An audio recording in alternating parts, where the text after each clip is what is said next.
Welcome to the Pepper Fox Podcast, where we believe that nothing will empower individuals and strengthen humanity more than theater and film. Throughout this podcast, we will be sharing our favorite tips for actors, headshot expertise, and ways we live a creative lifestyle. Tune in for interviews with actors living their dreams and creatives dedicated to enriching their own communities. I'm your host, Bre Welch, actor, headshot photographer, mommy, and lover of Dr. Pepper. Let's do this.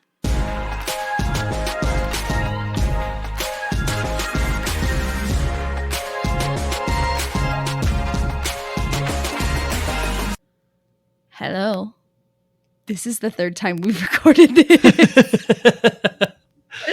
I had a really good intro before. Yes. It was sultry. It was sexy. It was. It was like It this. sounded a try it. Here we go.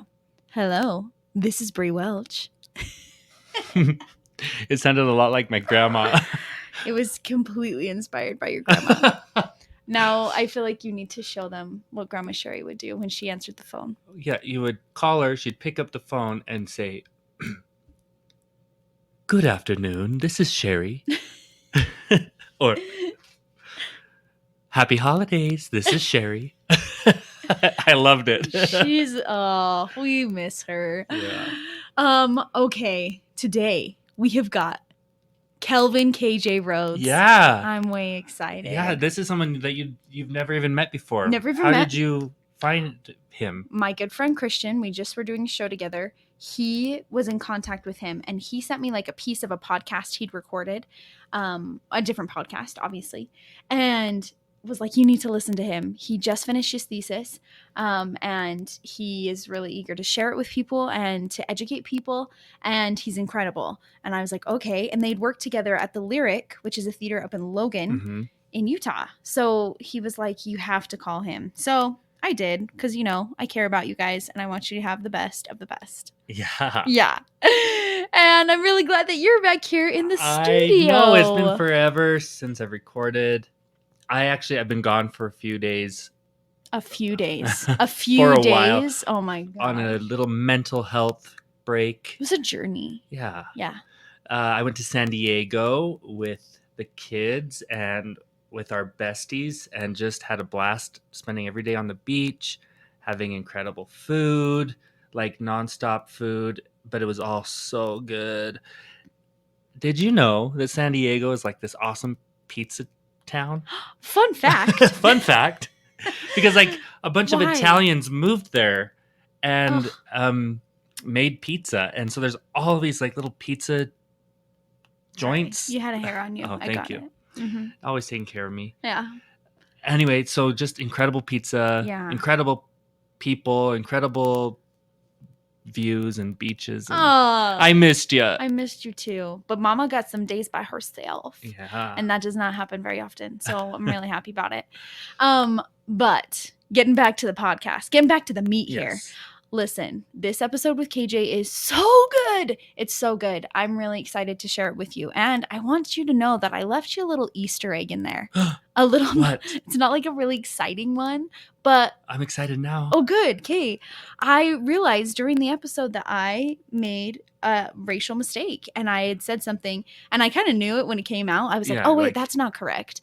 But KJ was so gracious and awesome about it and was like, hey, just so you know, like this is the basis of that word. And I was like, oh my gosh, duh. Use it as a teaching moment. And yeah, I was going to take it out. And then I realized, no, like we all have these words that are like ingrained in our vernacular that we don't know the history of. And you know what? We need to be open to accepting that we're not right. Yeah. And changing. Yeah. And so I left it in there because I'm not embarrassed of my mistakes. We need to realize that we can move on from things and like do better, right? Yeah. Yeah. So I left it in. So enjoy. And then also, I wanted you guys to know, KJ starts off this podcast with a beautiful poem that he wrote that's actually starts off his thesis paper. And just so all of you parents know out there, if you're listening with kids or anything, he does swear in that, just so you know. So let's do this. All right. I'm excited. Me too. Be Blacker by Kelvin KJ Rhodes. Can you be blacker? Well, can you be more specific? Do you want my pants hanging off my ass, my walk with more bounce, and the ending of the syllables in my words to be cut off?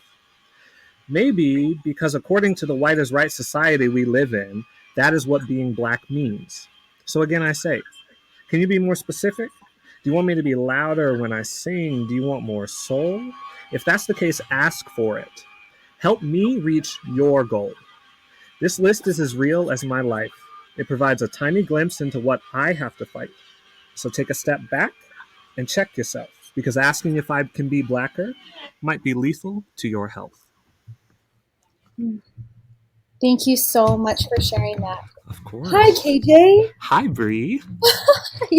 Thank you so much for sharing your time with me today. Of I'm course. really excited about this episode. Thank you for having me on. I feel very honored, truthfully. Of course, of course. Well, I love your work, and I've read your thesis, and we're going to dive in. Perfect. I would love to know the very beginning. Where did you grow up? Tell me about when you started to love theater. Yes, of course. So I am actually a military brat. I was born in California. I'm actually living in California right now, but I was born in California on Edwards Air Force Base up in Death Valley, California. So in the summer, it's routinely 121 degrees in the shade. So I was born there, moved around a lot growing up, but I graduated high school in the South, Oklahoma. Believe it or not, it is the South. People will debate you on it, but people from the Midwest do not claim us. So Oklahoma is the South. I do have a little bit of an accent, but years and years of theater school has trained it out of me. Thank you, diction. Right, exactly. But it still comes out when it's really late at night and or I'm really tired. It might even come out a little bit today. Who knows? It's a lazy day. I'm off work today. So sometimes when I'm just relaxing, it'll happen. And and then I did my undergrad in Oklahoma. I did a year of grad school at Texas Tech, and it did not work out for me. So I up and moved halfway across the country, and I got my MFA in acting from Cal StateFullerton. And it was a great time. Can I ask you what was different about the programs for you? Yes, of course. So Texas Tech was a good program, but it just was not a good fit for me. That's just what it comes down to. Since this is what we're discussing and it's time to be honest and whatnot, there were a lot of egos involved at Texas Tech, and there were a lot of backhanded racist remarks and experiences that I had. And growing up in my mother and father's house, we didn't have a choice of going to college. Neither of my parents went to college, or completed college, but they made it work. My mother went to nursing school. And then it just didn't work out. And then my dad was in the military, but both of them ended up being near the top of their field, high paying jobs, but they had already decided, if you're a kid of mine, you're going to go to college. So I went to undergrad. I didn't have a choice. And then I made the decision to go to grad school because my undergraduate education and training was not what I wanted it to be. Yeah. And you needed more.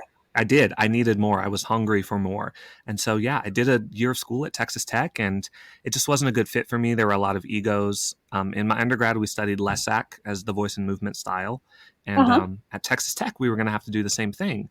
And I looked at the syllabus for the class at Texas Tech, and I looked at the syllabus in my undergrad, and I went to my advisor and I said, hey, I've done this, and I was wondering if I can opt out of this class and take a Shakespeare literature class, because I needed more training in Shakespeare, and I was going to have to find time to take that Shakespeare literature class in my 3 years there anyway. Yeah. And so I provided him the syllabus and the course description, and he took it to the professor, and the professor said no. And after that moment, the way that professor treated me in class was significantly different. It was a night and day difference. I could tell that an ego had been bruised. But at that point, not being disrespectful, but at that point I didn't care. I made the choice to come to grad school. I am choosing to put myself in debt when I can't find, scholarships. And when I graduate, I'm going to have the same degree as you. So I'm planning on taking charge of my education. Whereas at Cal StateFullerton, it was completely different. Growing up, my mother always told us, if you have a deja vu, it's God's way of saying you are at the place in your life that you're supposed to be according to the plan He has for your life. And I had thinking, I know, right? I have never heard this. Yeah. I have deja vu all the time. Yeah. And that makes me feel real good about my deja vu. Doesn't it? And so my second week at Cal StateFullerton, there was a moment in class, and it was just a huge deja vu, and everything just settled, and I felt wanted for number one. I felt wanted. It was an audition only program, so you had to audition. There were a ton of other students. I want to say probably they told us there might have been like 1,200 students in general that like auditioned when at the at IRTAs and just places where they had auditioned, and there were 6 of us in my class because they took less than 10 students every 3 years. So unlike most major acting graduate programs, it wasn't rolling enrollment. It was just one class for the 3 years. And so we got that specialized training. Our head of acting is a working actress consistently. The head of our voice and movement department is a working actor. All of our professors were currently working actors or had been working actors and have switched to focus on education. Working artists in some way, shape, or form, actually. Yeah. You kind of know, hey, it's working. Yeah. It's working for them. It will work for me. Exactly. That's really cool. Okay. Can you tell me even further back? We're going to rewind it all the way. Back to childhood, back to your first experience with theater. What introduced you to the whole idea? Yes. So when I was in elementary school, I was living in Hawaii at this particular time. We did these things called speech festivals. And so it was little elementary school kids like dressed up in our cute little clothes. And we had these folders, those folders that have the 3 prongs in the middle. And my partner and I did Hansel and Gretel. And it was just us up there reading the folders. And I still have the image. Mine was this green folder. And it was faded green by the time we got to that point in the in the education. But I remember seeing my little script, and I remember it being highlighted. And so we did speech festivals, and my partner and I actually won a couple of them. We placed first in a couple of those experiences. And so I did that, and it was so fascinating and so cool. And I remember thinking, this really is the coolest thing. So that happened. And then when we were living in Maryland, my dad passed away. And so my mom moved us to Oklahoma. And I remember where I lived in Oklahoma, high school was only 10th, 11th, and 12th grade. So the high schools, when they did their musicals, their straight plays, and their one acts for competition, they had what they called a junior high day. So the high school that I ended up going to, they would use my stage at my junior high school for their straight plays and their one act competition. And then they would use the big auditorium at the rival high school across town for their musicals. So I remember when I was in, I think it was 8th grade maybe, I saw the one act If a Man Answers. And I was like, oh, this is kind of cool. Yeah. And then the first semester of my 9th grade year, I saw them do Sound of Music. And for me, that changed my life. And my second semester of my 9th grade year, I got into drama, and I never looked back. And the reason it changed my life was because seeing that on stage was the first time since my dad had passed that I saw someone who understood what it was like to have security taken away from them and security ripped away from them and not knowing what's going to happen next. And it made me feel a little less alone in the world. Wow. And when I saw that, I said, I want to do this for people. This feeling that I have about feeling less alone, about feeling that there are people outside of my immediate family who understand, about feeling like there are people who know nothing about me. None of the actors on stage knew anything about me, but they were able to bring this performance to life. And it made me feel less alone. And it gave me a sense of hope and a feeling of peace. And I said, I want to do this with my life. That is amazing. Yeah. And it's so funny because the show doesn't have to be necessarily exactly your experience. Exactly. But you can pull those things out of the show and apply them to you.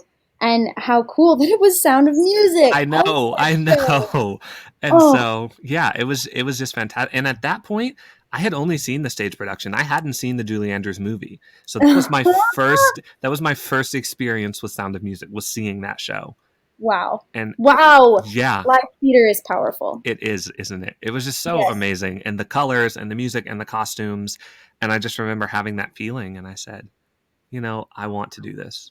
Yeah. Yeah. That's amazing. I think theater is a love story. We all have our beginning little flirtation and crushes on shows, and then somehow we get married to it, and Exactly. That's what we are now. Now we're in a long-term relationship. It's exactly. fine. Okay, so then we're going to fast forward a little bit, maybe fast forward. But I want to know about like maybe the first time or maybe the most impactful time that you encountered racism in theater. Okay, so this kind of both of them, it kind of hits both of those questions. So I was a junior in high school at the high school that I saw do Sound of Music, and we were doing our one act for a state one act competition. And I don't know how high schools are divided in Utah, but in Oklahoma we have like 6A, 5A, 4A based on the size of your high school. Sure, yeah. And my high school was a 6A school. So we did a regional one act competition, and there were 6 or 7 other schools in our area. And it was my first leading role. We did Proof, and I was Hal from Proof. And it was so fun, and it was so incredible. It was my first leading role, it was my first experience with stage. And in the show, Hal has to kiss the female character. And first of all, it was my first kiss ever in life at that point. So not only was it my first kiss, but my first kiss in life was on stage. So there is that. And so I remember the day before we had the one act competition, we were just leaving our time on the stage, and we were driving and we were going home, and I was driving down the street that runs parallel to the high school, and the car in front of me stopped, and I pressed on my brakes, and my brake pedal went to the floor, and my car did not stop.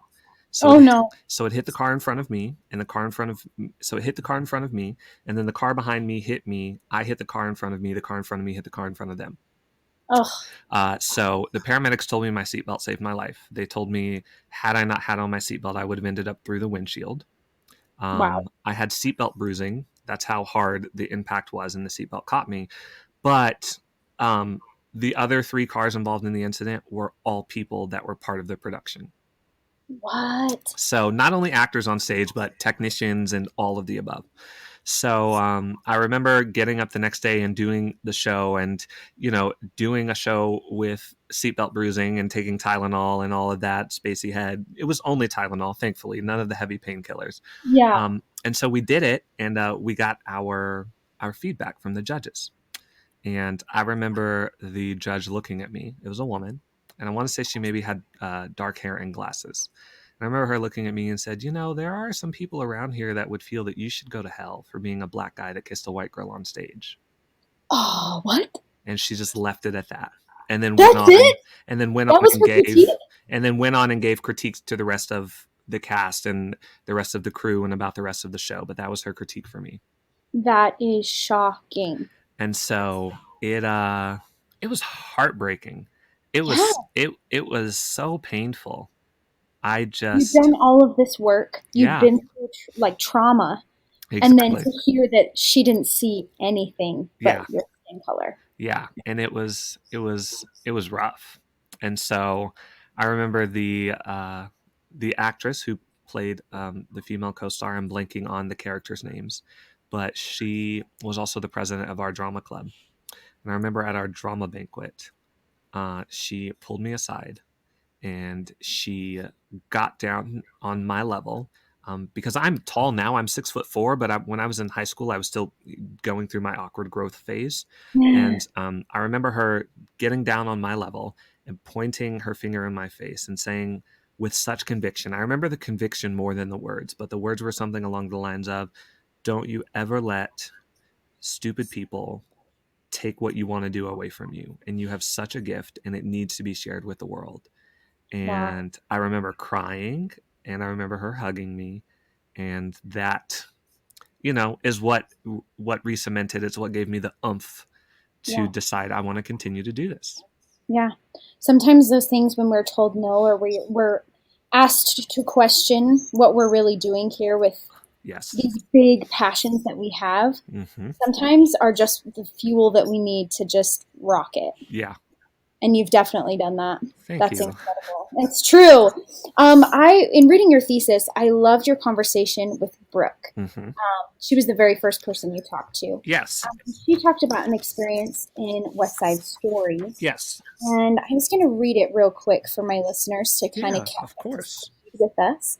So she says, in high school, we did a production of West Side Story. It was joint with another school. The mother of the girl who had played all the other character women in the other school was upset because I played Anita over her blonde-haired, blue-eyed daughter. We were friends from an outside school organization. The daughter would not have said anything, but one night after rehearsal, the mother stopped me in the parking lot and said, "Hi, Brooke, how are you?" You know, I have to say, it is rather unfortunate to Gabby that we did a joint production, because we had a minority to play the role, because if you had not been in there, she would have had the role. This is an adult talking to a child. Sadly, at that point, I was already equipped to deal with it. She didn't mince words, and she impugned my talent. It was the 90s, and I think the producers and directors saw it as an opportunity to show diversity in the show. I talked to my mom, and she had to explain to me that there are terrible people in the world. It was a good thing, because it taught me a lesson in type, which is definitely something that, as an actor, you need to know and be aware of. It does not matter how much you love a character, you have to know your type. This was such an interesting part of your thesis for me. Yeah. It had many, many questions for me. Yeah, of course. The first being the mother's mentality of, because we had a minority, my blonde-haired, blue-eyed girl didn't fit the role. Correct. And I was so confused by that, how that would have been a better type. Yeah. But anyway, my biggest question, I guess, is, and the thing that I see this overarching idea for me, is that when I hear the defense given for why a person of color was not cast in a role, it's often like, well, it wasn't their type. And we kind of leave it at that. And it's just like, type is like this hammer that lays down and it goes, oh, I can't argue with that, right? Right. Do you think that this idea of type is something that we've used as a crutch to keep ourselves comfortable and not think outside our own box? I say yes and no. Yeah. I say yes because it is used to say that Black people can't be Mr. Darcy or Elizabeth or Uncle Vanya or Arkadina, or that big men and women can't be leading roles unless the story is about their weight. Yes. And people use that as a way to stay in their comfort zone and as a way to not have to deal with things. I kind of think of it as parents saying, "Because I said so." Yes. And that it's the ultimate hammer, right? Yes, and that being the end of it. And at least for me, I don't know about your parents, but for me, when my parents said, "Because I said so," it was at the end of myself or my brother or my sister having asked them 5 million times and not being okay with the actual answers to the question that they gave us. And so we just kept, and then they would say, "Because I said so," and that was the end of it. Yes, it's like, it's unexplainable, so here it is. Exactly, and that's what it is. And so I say yes for that reason. But then I also say no because as actors, it is our responsibility to be realistic and to know our type. And like for me, I know I can't be Ren in Footloose or Lola in Kinky Boots because I can't sing that high. There is no way. I think probably the only time I may have been able to sing that high was when I was 14, going through that weird change in puberty where your voice cracks. But right now at 30 years old, I know I can't sing that high. Right. And so it's me being realistic as far as, I know what my type is. And I know what my type is because of grad school and the type of person I am and just things I've been told over and over. I did a wonderful production of As You Like It with New Swan Shakespeare the summer of 2016. And that was between my second and third year of grad school. And I remember I played Silvius. And I remember the director pulled me aside one time and he said, "Do you know why I cast you?" And I said, "Honestly, I don't." He said, "Because of your heart." He said, you have such this warm heart and you're so open and you have so much love. And that was not the first time I had been told that I am cast to play like the lovers as far as Shakespeare goes, or to play like the boy next door or the best friend or the moral center or compass of the plays or something along those lines. And so that's my type, kind of like the nerdy boy next door, because I can be very dorky and awkward. It's just a thing. I would love to see that. Yeah. And so like the nerdy boy next door or the best friend or things of that nature, that is my type. Now I can play outside of my type. I did a production of Antigone my senior year and I was Creon. And so, I have range outside of that. But as far as my type, that's what it is. But I say no because it is a responsibility to be realistic as an actor. But just because we are being realistic as an actor, it does not give anyone else the right, directors, casting directors, talent agents, to not at least get the chance or take the time to sit down and know their talent, or to know their actors, or to just look at me because of my skin color and say automatically, oh, you can't play this role. Now, if race is specified, obviously not. If race is specified, I do not expect to be cast in a role that specifically causes or asks for someone who is Mexican American or Asian American or Caucasian or any of those other things that I am not. But if the role is racially ambiguous, if there's no specific anything in the script, because even if the role is not written, is saying it has to be someone that's white. We can think about Tennessee Williams. He's my favorite playwright, but because of the time that he wrote the plays, me being cast in most of the shows by him that I love are absolutely not plausible. Right. And so that's a different story. But if it distinctly in the script calls for someone of a specific ethnicity, then I say by all means, cast that person. Yeah. So I hope that answered your question. Yes. No, it does. It makes me think, type is the kind of this really umbrella term that we use, but it has many facets. It's your physicality, it's your ability to play a role, and it's also kind of your vibe, like you were saying, like you have the heart for this role. Some people come off colder, some people come off more sarcastic, whatever it may be. But when we're talking about race, that falls into that physicality thing. And man, it is something that I think needs to be a smaller piece of that pie. I agree. Because, as people are saying, oh, that's not your type. Is that just because of that physicality piece of pie? And shouldn't the others matter more? Your ability and your vibe, no matter what. And I mean, that goes for all types of shapes and sizes as well, which is interesting. Okay. I agree. I'm off on my philosophical tangent over here. Okay. So while we're talking about this kind of idea of seeing ourselves, the physicality, right? So your thesis talked a little bit about seeing ourselves reflected and how important that is to see yourself reflected in art. When I see a piece of theater or a movie or whatever, I always feel like I pay close attention to the person that's closest to my age or my gender or who I would get cast in the show, right? Yeah. You think that's kind of a natural thing to do? I do. I remember being a kid, elementary school, and I don't remember who told me this, but it was around school picture time. And this is an experiment you can try. If there's a group picture and you are in the picture, the first person you look for is yourself. Absolutely. Yep. Guilty. And that is human nature. It's not just a you thing. It's not just a me thing. It's human nature. That's what we as human beings do.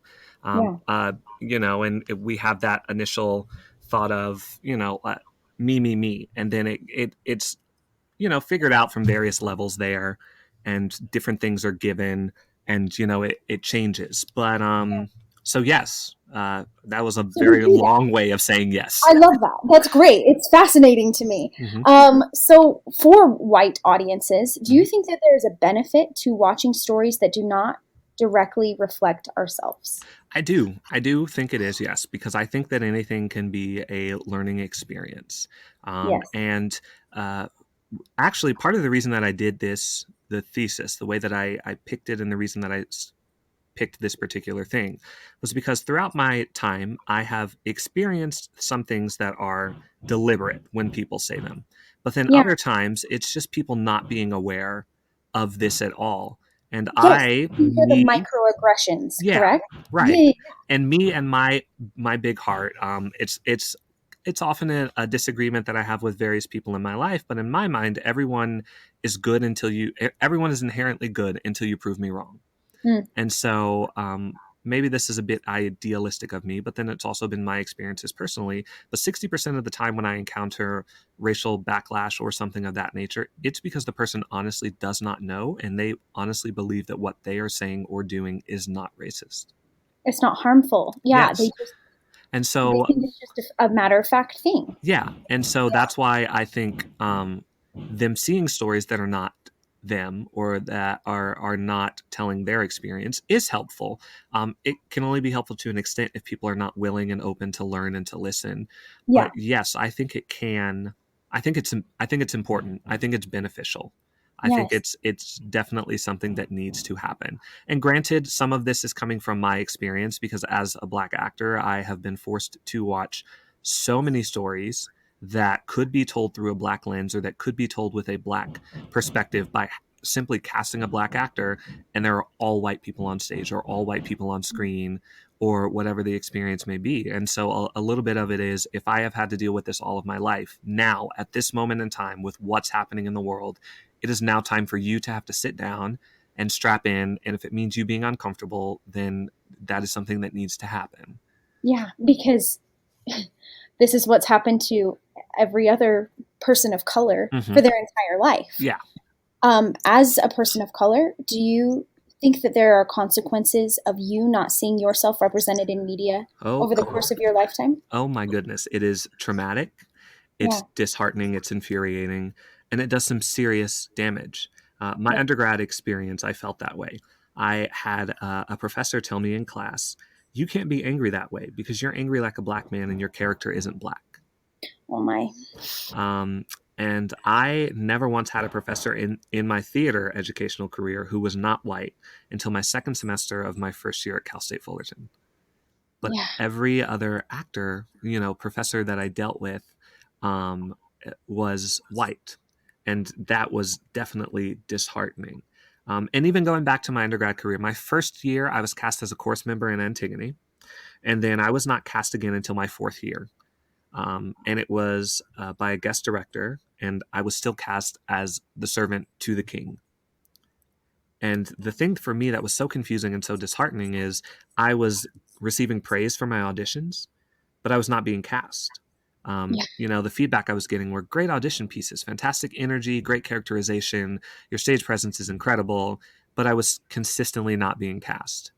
And now that I'm removed and I look back on it, the theater program at my undergrad was very much one of those, if the show doesn't call for someone Black to be cast in a leading role, then we don't need to cast someone Black. And if we do, it's not a traditional type of theater. It's an abstract piece. You've all of a sudden made a statement. Yes. Like, okay, this is going to be, we're leaving reality and this is abstract. Exactly that. And so, it's traumatic and it's disheartening and it's discouraging. But on the other end of that, when you see someone who looks like you on stage, I just think of the story about your husband's little sister when she saw Aida. Yes. And it was just... Yeah, it's moments like that just make me say, wow. I remember I saw The Lion King, the Broadway production of it. And I remember I almost cried during Circle of Life. So there's anyone who has seen that production and said they had not almost cried during at least one number, I call baloney. I say that is malarkey. You have almost cried, whether you want to admit it or not. Circle of Life, I almost cried. Yeah. But I remember seeing that show, and I don't know how many listeners out there have or have not seen The Lion King, but contrary to what you might think, the entire cast is not Black. When I saw it, the actor that plays Zazu was white. And that didn't bother me. It wasn't a suspension of disbelief. It didn't break my suspension of disbelief. For me, seeing people that looked like me and people that looked like my teachers and people that looked like classmates and friends, all of us together on that stage, the way that it made me feel was equivalent to the way that Sound of Music made me feel. Wow. It made me feel I am not alone and this is something that I can do. So art has that power, just like it has the power to break someone down or make you feel things or make you face the ugly part of yourself. Not seeing yourself represented, it does that. And I think that's why I responded so positively to Shondaland, to what Shonda Rhimes is doing with Grey's Anatomy and what she did with Scandal and what she did with How to Get Away with Murder and what her and Pete Norwalk did and all of these, because she tells stories of people. It just happens to be that people that are in the leading roles in these stories are Black. And they look like me, and I can look at the screen and say, I know someone in my family who is this type of person. Yeah. And so it's not always pretty, and it's not always like the best light to put us in, but it's real. And for me, that's really what makes a difference. So that's why I respond so well to it. And for me, that's why it's things like, like I remember listening in your story about The Little Mermaid. And how when that casting came out and there were so many people who were confused and who were upset and things of that nature. And it's just... it's just one of those things where it's like, why not? Yeah, exactly. Why not? Exactly. And every little girl deserves to be a mermaid. Exactly. Hello, Yeah. and little boys too. Exactly. Hey, I 100% believe that. And how can you just say that that's for a specific type of person? It's not. Right. That's so interesting. And I think it is about taking those stereotypical things out and just focusing on the stories of people. Yeah. Right? Yeah. So this brings up an interesting point that I started to think about, was that we create art, right? And in every art class or every theater class I've ever taken, I swear it said art reflects life. Right. We all go back to life, honesty, But I do believe that life from viewing art and media and music and all of that starts to reflect life.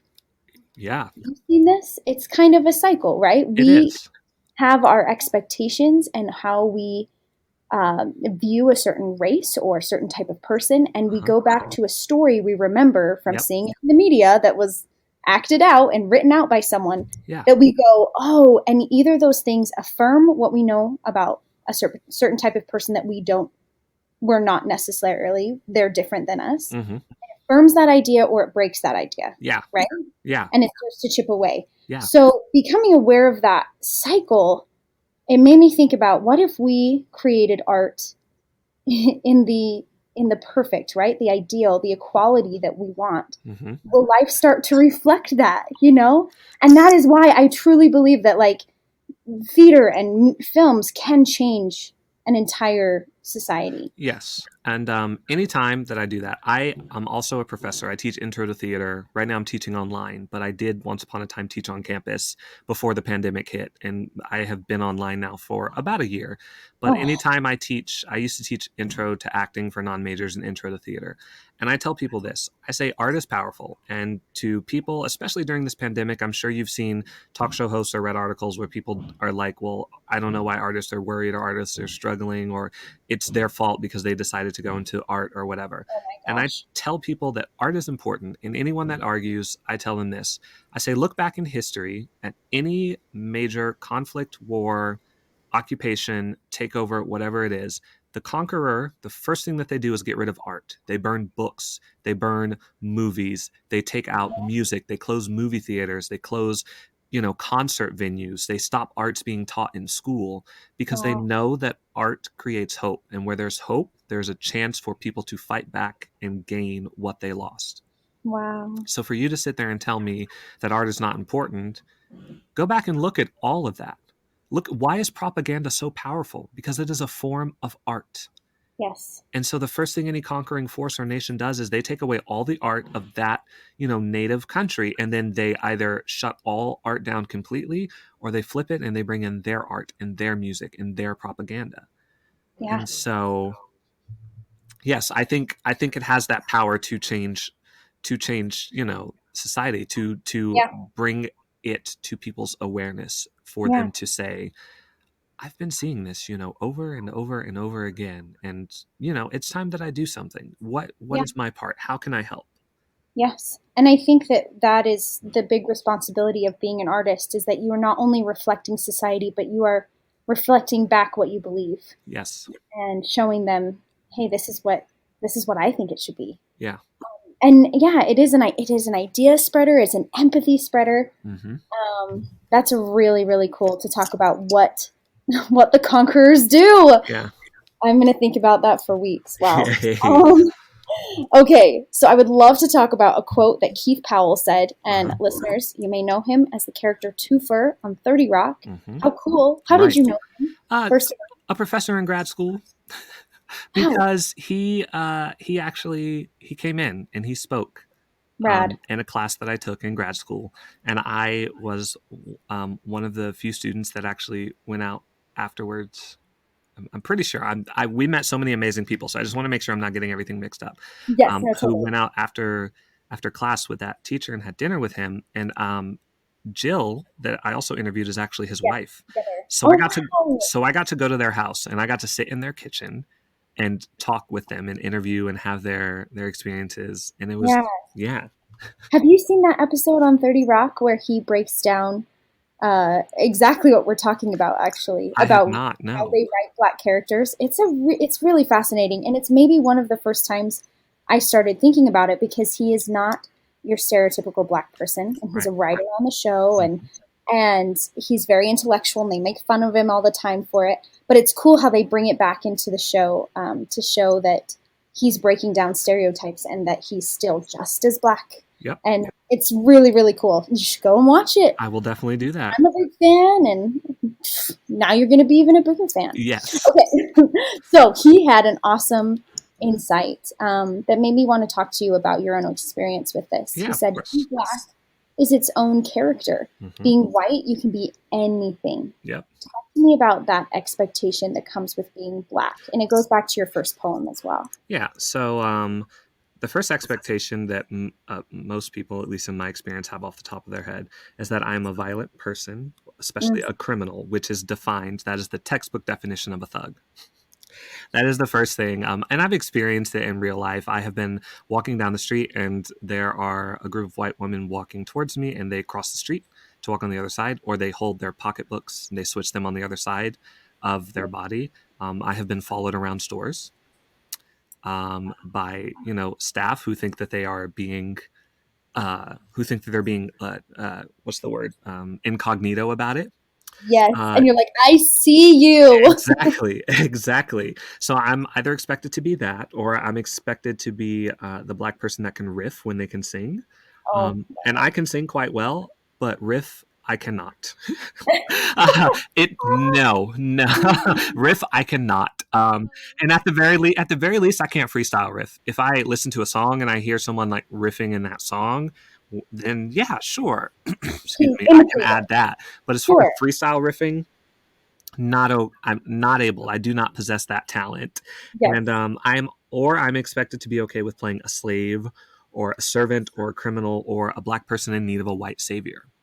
Yes. And those are kind of the experiences. And it so yeah, being Black, it's kind of, I'm put into this box. Like, this is what I am allowed to do, or this is what I'm supposed to do. Yeah. This is your operation. Yeah. And actually, that's one of the reasons I left Texas Tech. Had a professor there, and I took his research class, and we had to write this huge research paper at the end of the semester about something we were passionate about. And I'm passionate about things like making sure the people in your life that you love, making sure that they know that you love them, making sure to put love in the world, making sure to treat people fairly, making sure to stand up for what's right and what you believe in, et cetera, et cetera. And anytime I brought an idea to him, he shut it down and tried to put me back in the vein of, oh, but you're Black. Write it from the Black experience. Oh, but you're Black. Oh, but you're Black. Oh, but you're Black. And just kept doing that. And so finally, I decided to do that, but I took a completely different approach than what he would say. And I wrote a paper talking about when Halle Berry won the Oscar, and when Monique won the Oscar, and when Octavia Spencer won the Oscar. And I talked about how Hollywood, rightfully so, these women won the Oscars. And in my opinion, they did great work. But the thing that bothered me, and the thing that I came up with the most, is that they won these Oscars for portraying negative stereotypes of Black women that the media and the world at large has shoved down society's throat. Yeah. Monique was, a single mother on welfare, not taking care of her daughter. Octavia Spencer was a maid. It doesn't really get more stereotypical than that. Halle Berry was raising her son by herself because her husband, who was a Black man, was on death row. And then she was having an affair with a white man. Like, these are negative stereotypes. And so I juxtapose that to Leonardo Dicaprio, one of the best actors in Hollywood. I don't care what anyone says. And I love you for saying that. Right. I absolutely adore him. I had a rather serious debate with my roommate actually a couple weeks ago, because he said Basketball Diaries is Leonardo DiCaprio's best performance. And I said, have you seen What's Eating Gilbert Grape? Oh my gosh. I can't believe that you would say so. I digress. But and I juxtaposed it with Django Unchained, Quentin Tarantino. And I said, Leonardo DiCaprio, easily one of the best actors in Hollywood. At the point when I wrote this paper, he had not won his Oscar yet. And I said, imagine how you, as a white individual, would feel if he won the Oscar for Django Unchained, playing a racist, slave-owning, man who thinks who thinks Black people are less than less can be, and who is cruel and a tyrant. Imagine how you would feel if one of Hollywood's most beloved actors won an Oscar for that. You'd feel gypped. Yeah. Feel like, wait, that's not, you don't see the full person. Right. And actually, speaking of, you said this and I just thought, little known fact, the term gypped is born out of a racist stereotype with gypsies. Oh my gosh. People say You're gypped. correct. Yeah, people say gypped because, there was always a stereotype of gypsies being pickpockets or cheating you on things. And so throughout the years, people have used it as a term like you got shortchanged or you got screwed over. So yeah, just a little. You're so correct. Thank you. You're welcome. Thank you. So yeah, it's just things. It's things like that. Like these are things that I'm expected to do. These are things that I'm expected to be okay with. I'm expected to be okay with playing these, and it's like I am expected to be okay with playing the same 5 types of characters over and over and over again. So yeah. Yeah. I love what Ross Jackson in your paper said about that. I'm going to quote him for just a second. Yeah. He said, the biggest shows on Broadway have us either belting our faces off in church or representing the struggle. Yeah. These stories are important, yes, but there are many more facets of Black life to be told. There is a validity in August, Osage County with Black people. Exactly. It seems hard to imagine Black people in family dramas or shows like Next to Normal that deal with mental health. Yeah. And he nailed it. Yeah, he did. And it makes you realize that, yes, you've been seeing these incredible actors, but they don't have parts that are even worthy of them and what they're capable of. Exactly. And for me, I think that's why I responded so well to Viola Davis when she did How to Get Away with Murder. Because she, as Annalise Keating, she played a character who was obviously put together and admired and the top of her field, but then she was also messy and she had her junk and she had everything that she was going through and she was broken and she was a fully realized human being. She wasn't just a maid that was working for somebody.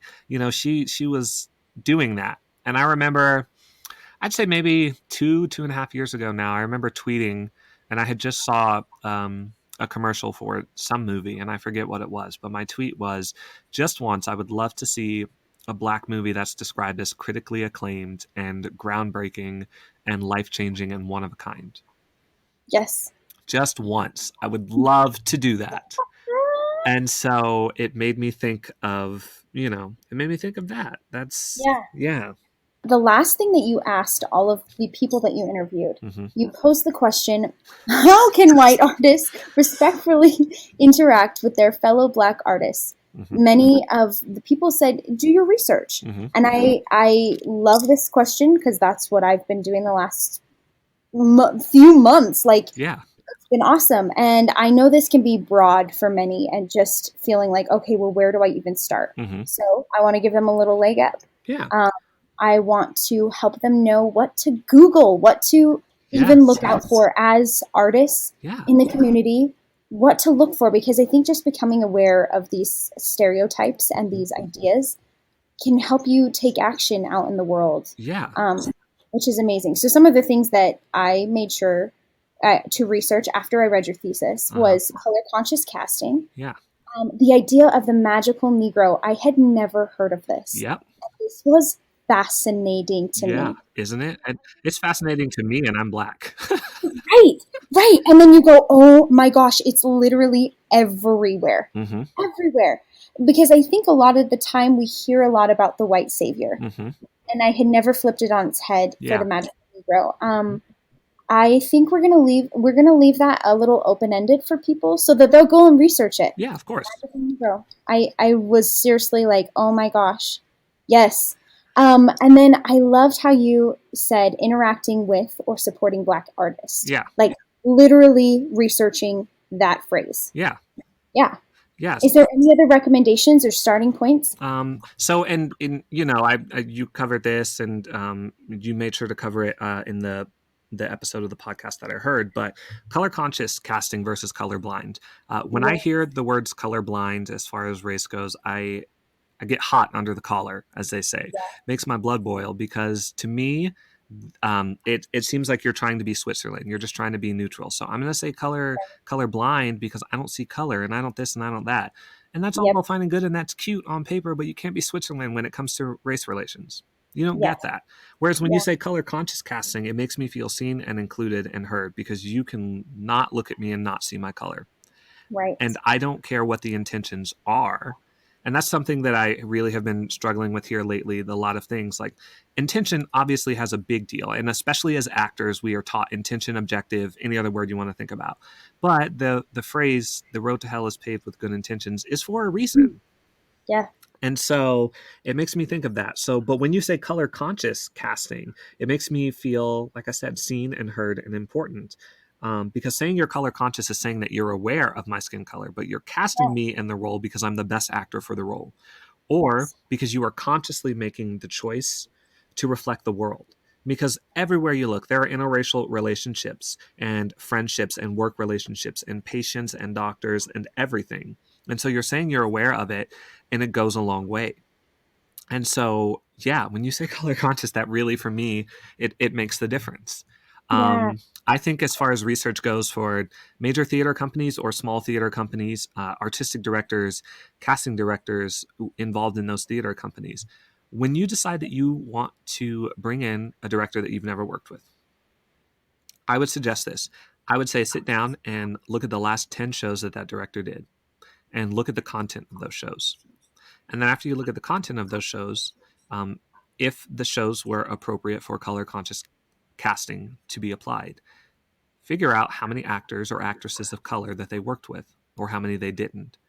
Yeah. And then make a list of questions. And when they come in to audition for the job, ask them, of your last 10 shows, how many were telling the story of a BIPOC, of a Black Indigenous person of color? Or how many were reflecting the world, meaning that there was a multicultural family on stage? Or, I've noticed that in the last 10 shows that you did, none of them were this, and that your casts were all white. Why was that? Yeah. So at the most basic level, and I consider that basic level research, because casting directors and artistic directors are the ones that decide seasons that are going to be done, and are the ones that are decide what stories are going to be done. So do your research in that arena. Research who you're working with, and research the individuals that you're bringing in. And it is okay to challenge them and ask them, well, you haven't done this, and we are a theater that stands in this and that believes in this. So why haven't you done this? What's causing this? What's going on? And then it's the same as you would for any relationship. I think if you're in an interracial relationship or a multicultural relationship, or just breaking it down on the most basic level, if you are best friends with someone who is completely different from you, and you ask a question about their family or their food or anything of that nature, why wouldn't you do that if you are in a show with someone who doesn't look like you? Sure. Why wouldn't why wouldn't you do that? And just, don't think that every Black person speaks for the entire Black race. I was been a set of these wonderful things, social distancing cocktail parties on Zoom.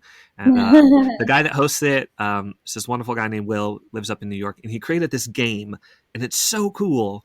And it deals with the 7 ancient metals and the 7 ancient metals of alchemy and the 3 heavenly principles. And you pick these cards, and there are questions that correspond to it. But one night after the game was done, we were all sitting around talking, and I heard this wonderful phrase from this Black artist named Lucy.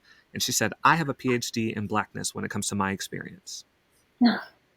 And wow. I loved it. And it's now a phrase that I use pretty frequently. Nice. And it's like, I want you to ask questions from time to time. But I want you to realize that I'm filtering it through my experience.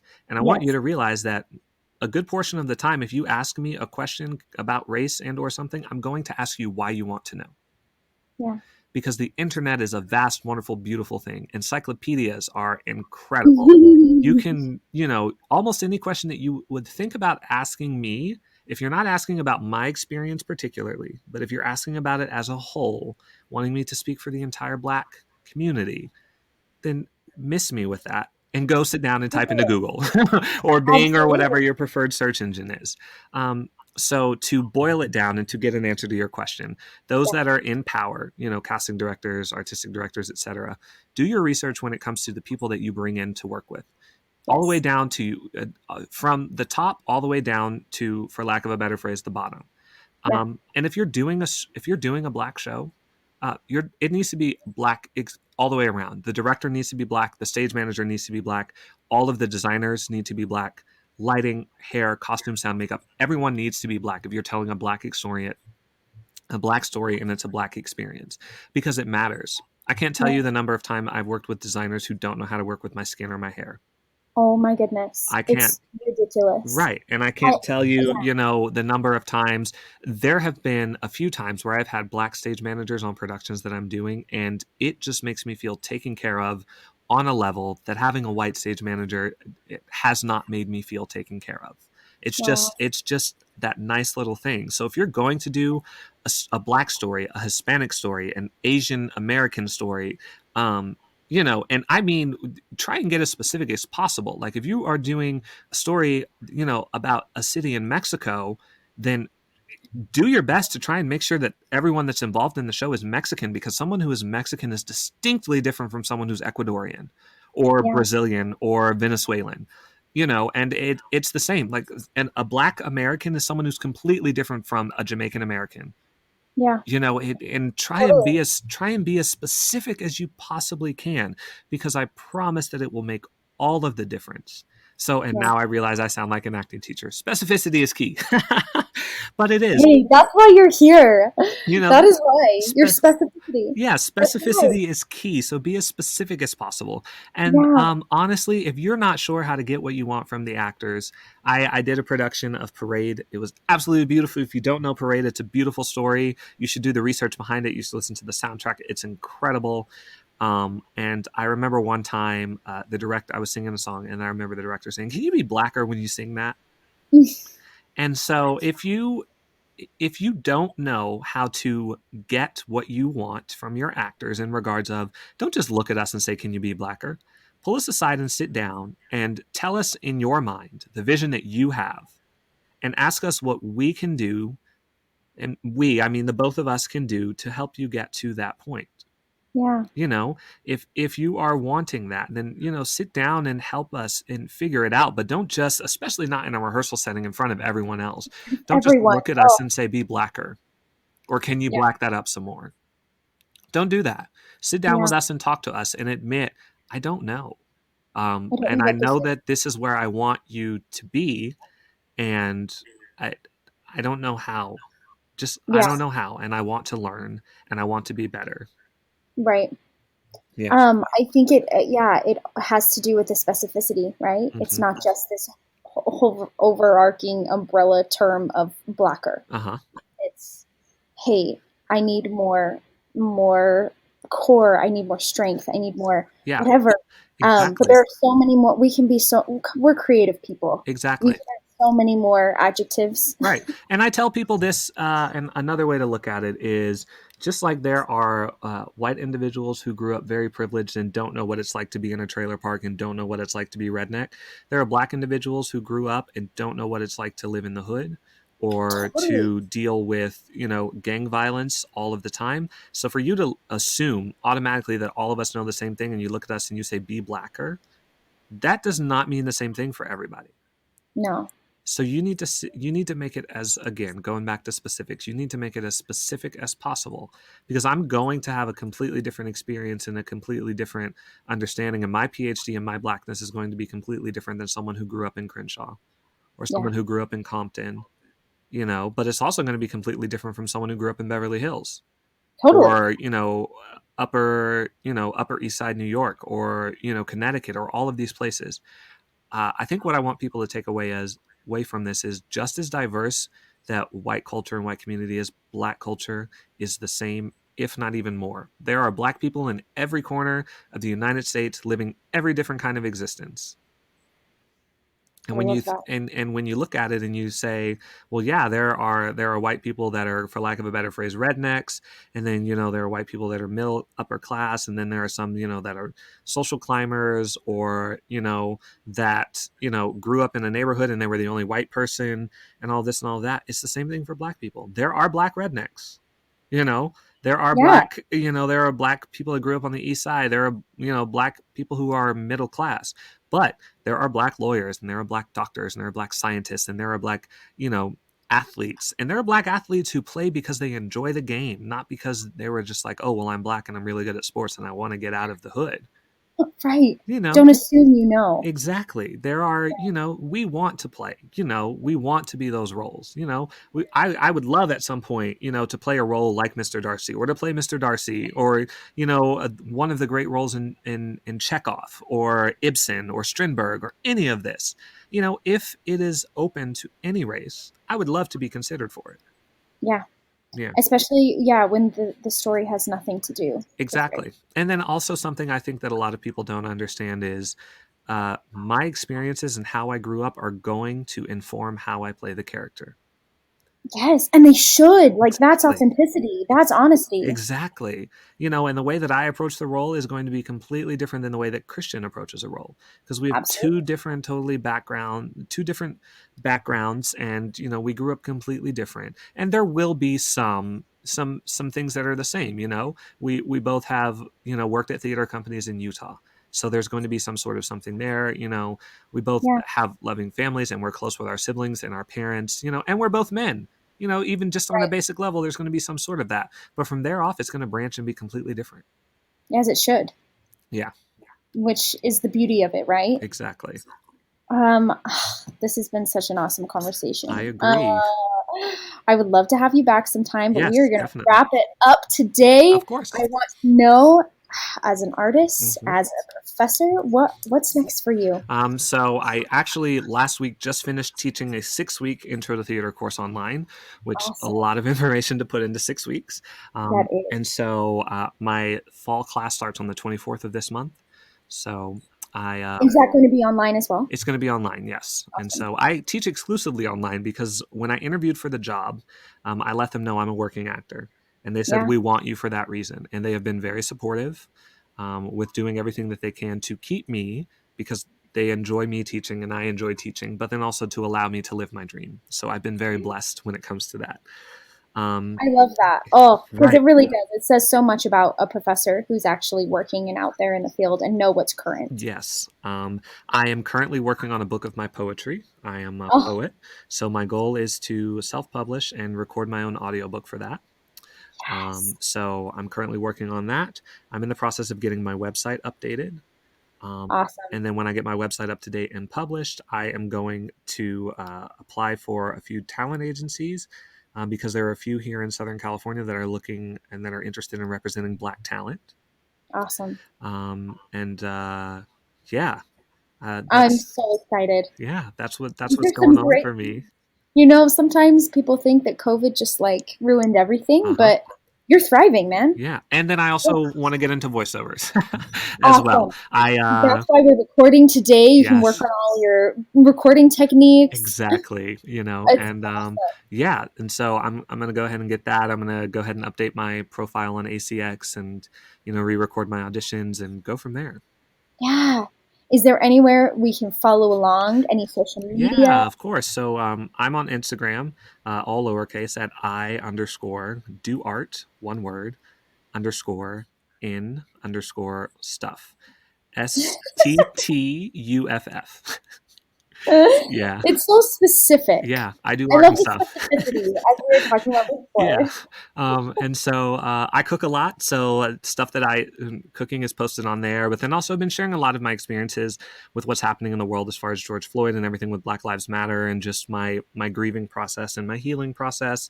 Yeah. And, there's a little bit of time where I was posting a monologue a week just to kind of, I'm an artist and the world needs art. Yeah. So I was doing that and I share my writing on there. So yeah. That's beautiful. Yeah. Well, I can't wait to stalk you. Yes, please. I'm excited. Definitely. That was my creepy stalker laugh. Hey, I'm down. I'm down. I appreciate it. Yes. Oh, okay. You have been just a total joy. Thank you so, so much. Thank you. I appreciate it so much. You've been listening to the Pepper Fox Podcast. Love what you heard today? Go ahead, share it with your friends, and leave us a review. Get more actor tips and resources by visiting pepperfoxphoto.com and check us out on Instagram at pepperfoxphoto.